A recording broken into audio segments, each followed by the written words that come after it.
Paris Olympics শেষ হতে না হতেই শুরু হয়েছে বিতর্ক। পদকে সোনার পরিমাণ কম বলে অভিযোগ করেছেন সোনাজয়ী ভিক্টর অ্যাক্সেলসেন। পদকের রং ফিকে হয়ে যাচ্ছে বলেও অভিযোগ। প্যারিস অলিম্পিক্সে পদক জিতেও খুশি হতে পারছে না অনেক খেলোয়াড়। তাদের অভিযোগ পদকের গুণমান নিয়ে।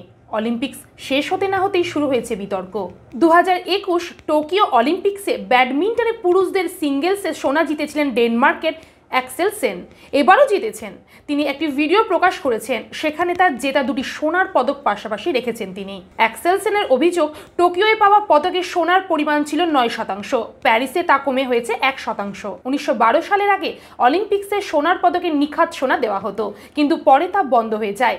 ইস্পাতের ওপর সোনার পাত বসানো হয়, কিন্তু সেখানেও সোনার পরিমাণে ঘাটতি আছে বলে অভিযোগ করেছেন অ্যাক্সেলসেন। এবার পুরুষদের স্ট্রিট স্কিটবোর্ডে ব্রোঞ্জ জিতেছেন আমেরিকার নিজা হুস্টন। 9 আগস্ট সেই পদক জিতেছেন তিনি। হুস্টনের সমাজ মাধ্যমে একটি ছবি দিয়েছেন, সেখানে তার পদকের দুটি ছবি রয়েছে, একটি জেতার পরে তোলা, অপরটি 3 দিন পরে তোলা। স্পষ্ট বোঝা যাচ্ছে পদকের রং ফিকে হয়ে গিয়েছে। এই প্রসঙ্গে হুস্টন বলেন, নতুন থাকা অবস্থায় প্যারিস অলিম্পিক্সের পদক দেখতে খুব সুন্দর লাগছে, কিন্তু ঘাম লাগার পরেও বন্ধু বান্ধবদের সেই পদক পরতে দেওয়ার পরে তার রং বদলে গিয়েছে, অনেকটা ফিকে হয়ে গিয়েছে। আমার মনে হয় অলিম্পিক্স কমিটির এই বিষয়ে নজর রাখা উচিত। যদিও এই অভিযোগ নিয়ে অলিম্পিক্স কমিটি এখনো পর্যন্ত কোনো মন্তব্য করেনি। এই ব্যাপারে আপনাদের কি মতামত অবশ্যই কিন্তু কমেন্ট করে জানাবেন।